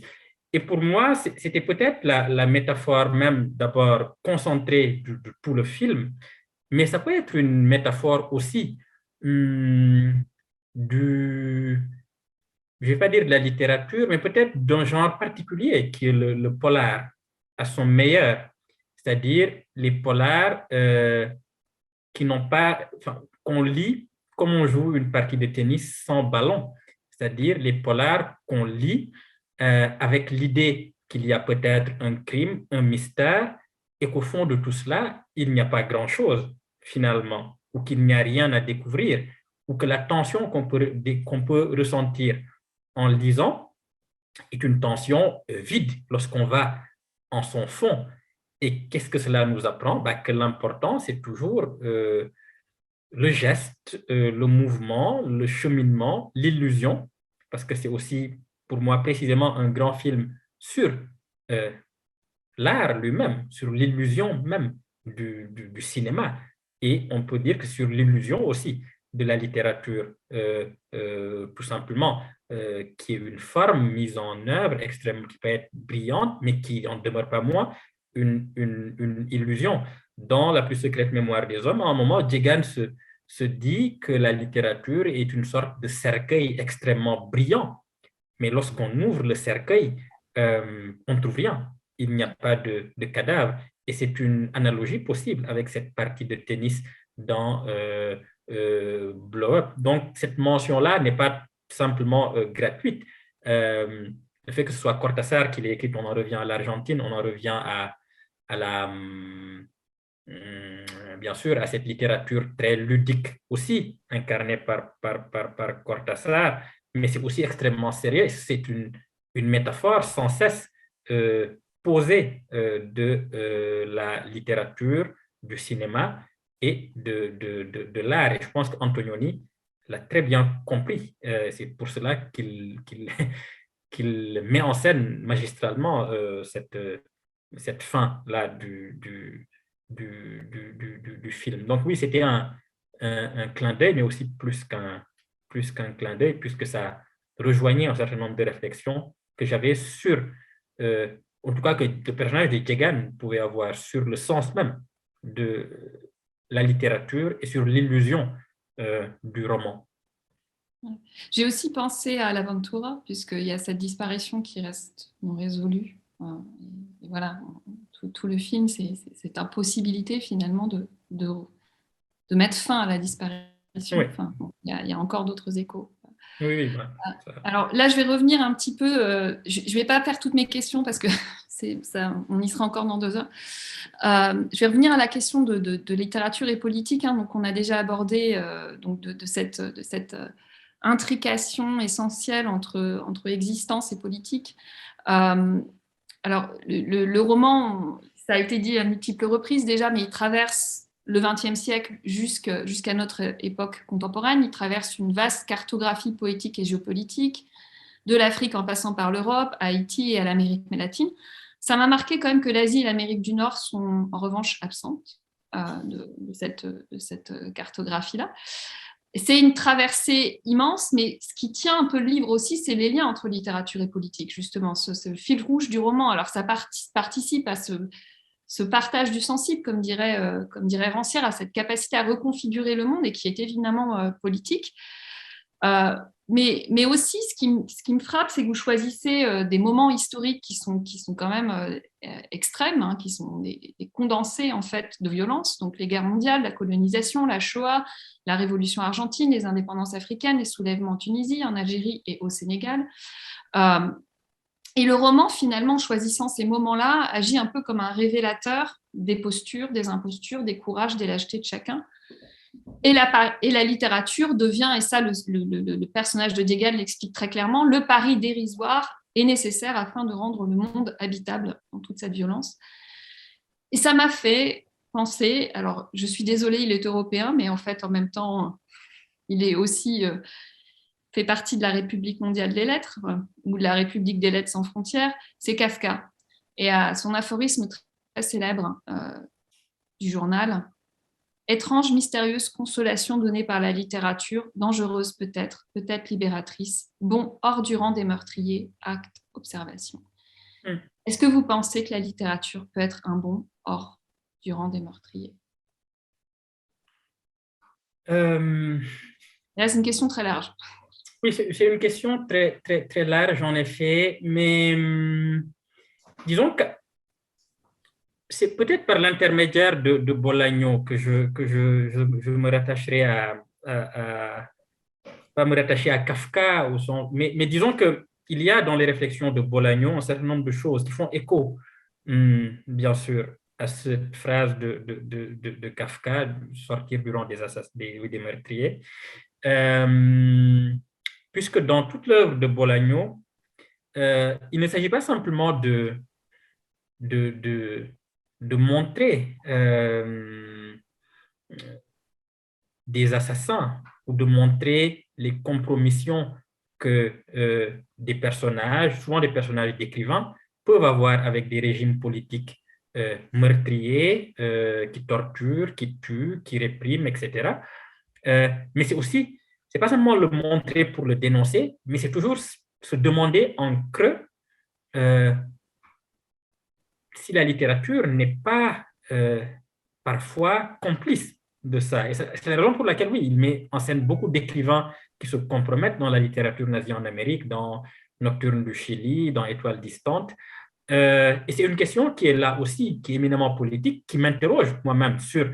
là, ça fait un peu très sartrien, mais sur la responsabilité, finalement, de la littérature devant la politique, sur la responsabilité de l'écrivain. Et qu'il n'y a pas quelque chose de très facile, simplement dans le fait de dénoncer ou de donner les apparences d'une dénonciation, alors qu'en creux, il y a des solidarités beaucoup plus beaucoup plus terrible, beaucoup plus triste, avec un ordre du monde, avec un pouvoir, avec une répression.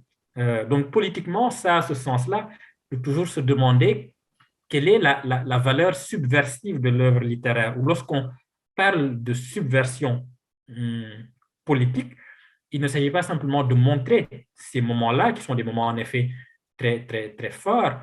Ça va au-delà de la simple révélation, mais se demander aussi ce que les artistes ou les œuvres ou l'entité que les deux forment ont comme signification au cœur de ces événements-là, et ce que les artistes peuvent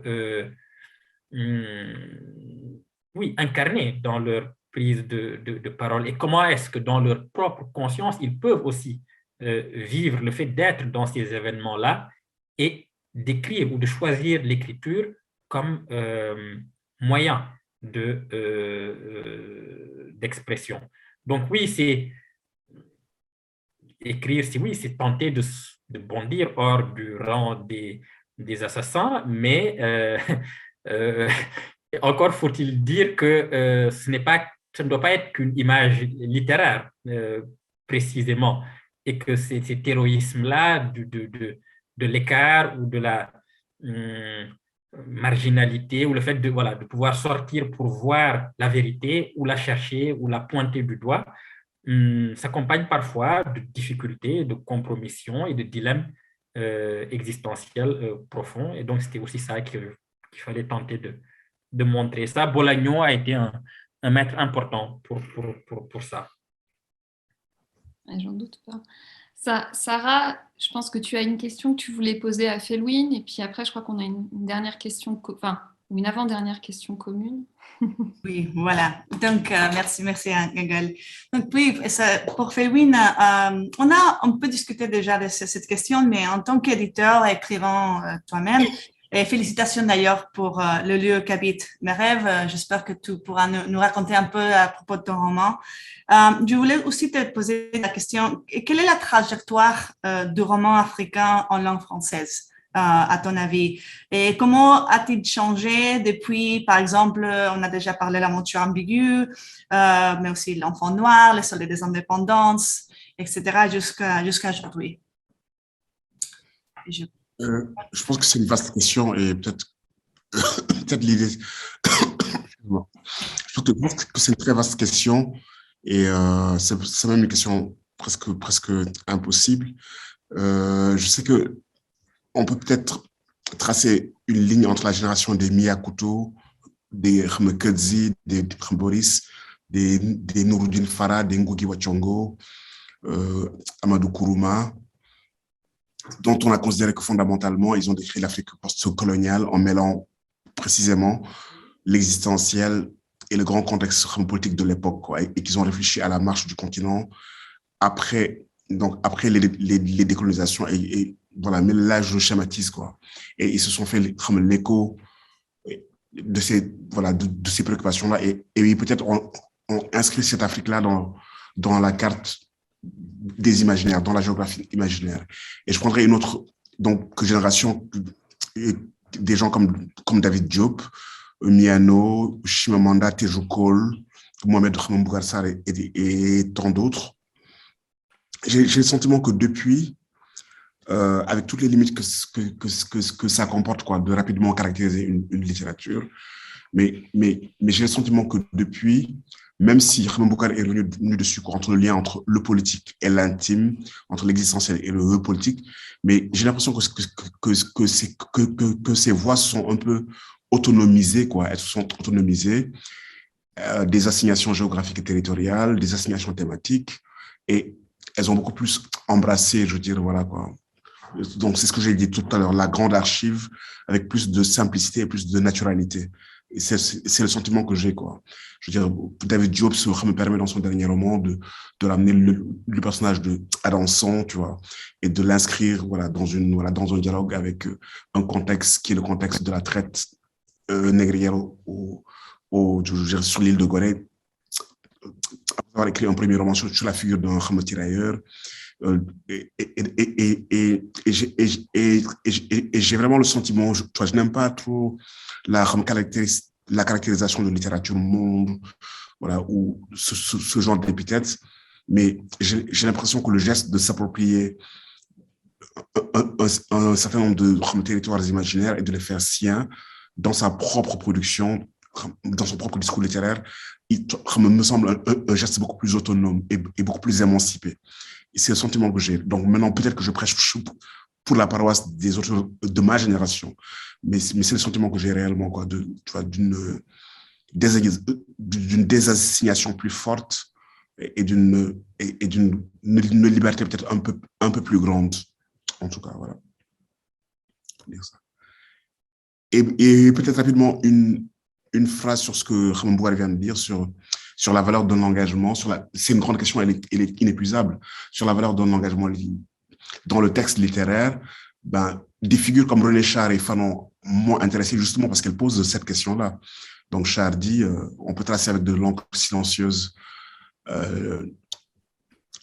la fureur et les sanglots de notre humeur mortelle, mais ce serait dérisoirement insuffisant devant la vue du sang supplicié. Et ces deux individus habitent l'écriture, mais devant un contexte de violence, de nazisme, de guerre coloniale, se pose la question de savoir quelle est la valeur de l'engagement littéraire, quoi. Est-ce qu'ils ne doivent pas passer à une autre forme d'engagement? Est-ce qu'ils ne doivent pas troquer justement, quoi, la plume à autre chose avec le fusil?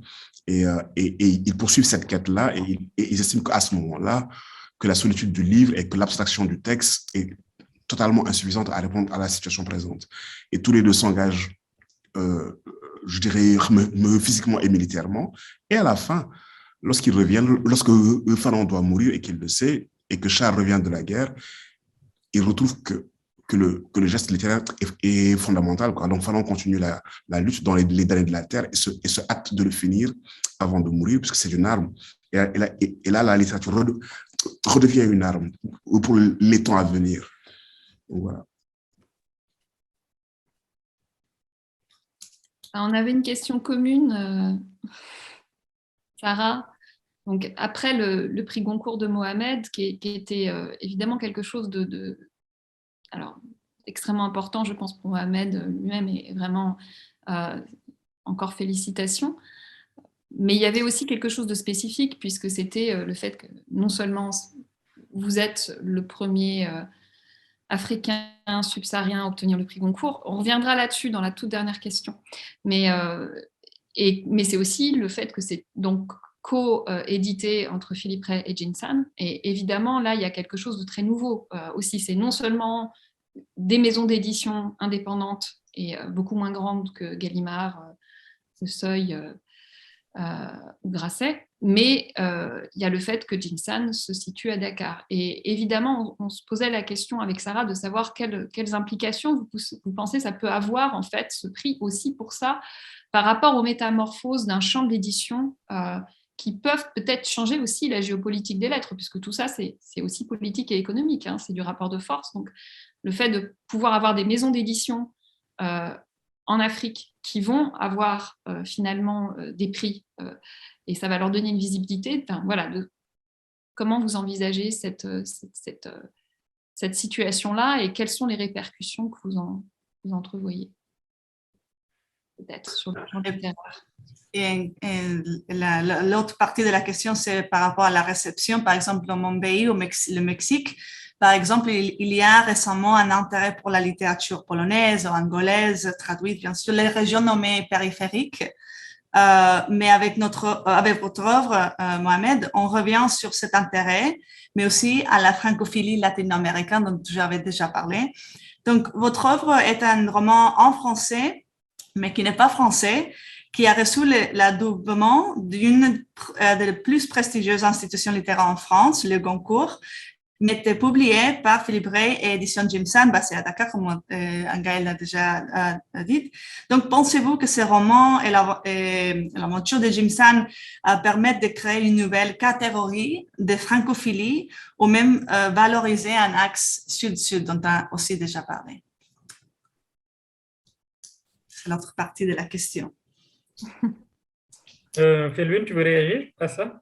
Oui, je commence donc je pense qu'en fait, Angel, tu as raison, il y a une importante redistribution symbolique, d'un capital symbolique des maisons d'édition, je dirais parisiennes, et c'est même important, Philippe Ray est un éditeur indépendant, tu vois, et je crois que depuis 1983, il n'y avait pas eu de Goncourt d'une maison indépendante.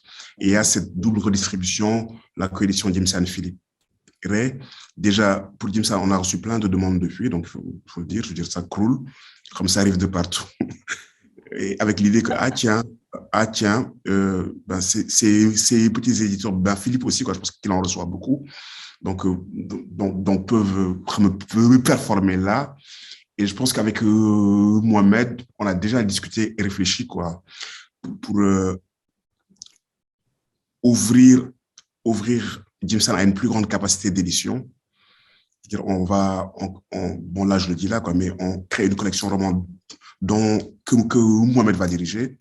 Donc, on crée quelques collections en plus qui seront ouvertes à des voix singulières, mais à des voix africaines et non africaines.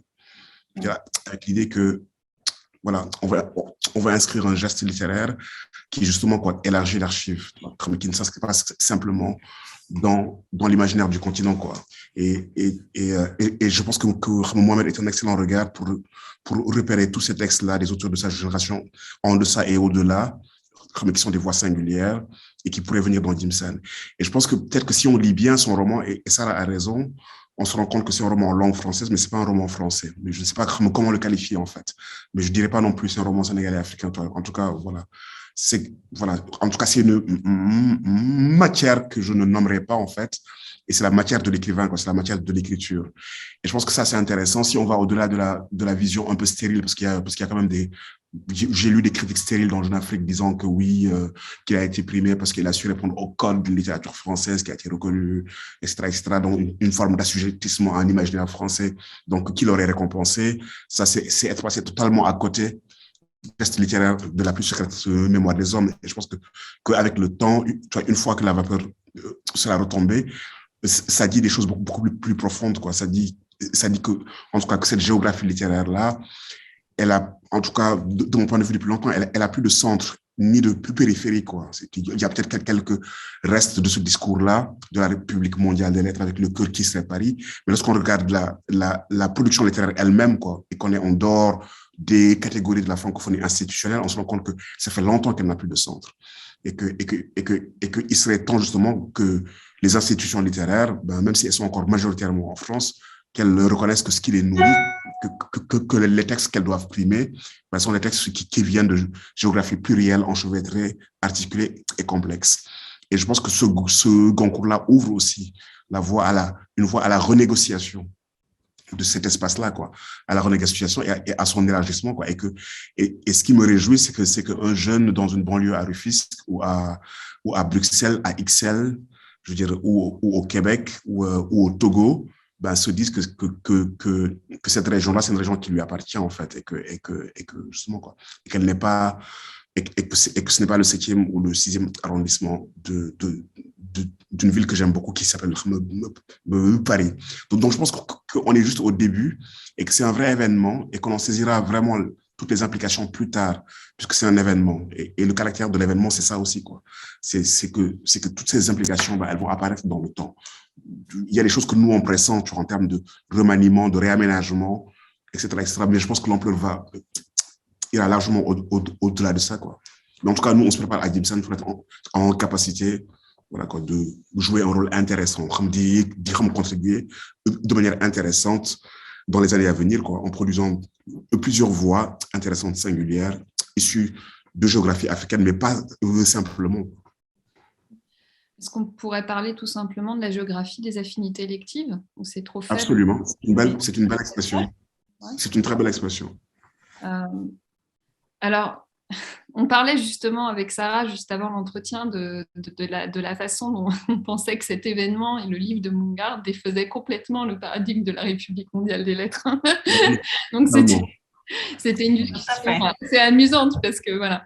Alors bon, moi, je voudrais juste terminer l'entretien. Alors, c'est vraiment une question poil à gratter, mais c'est pour la fin.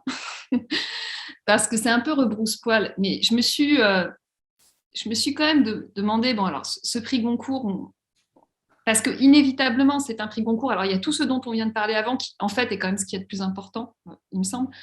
Mais ça canonise une œuvre qu'on le souhaite ou non d'une certaine manière, et ça emporte encore plus loin votre roman dans le vertige des mises en abîme, comme si le réel finissait par être rattrapé par toutes ces mises en abîme.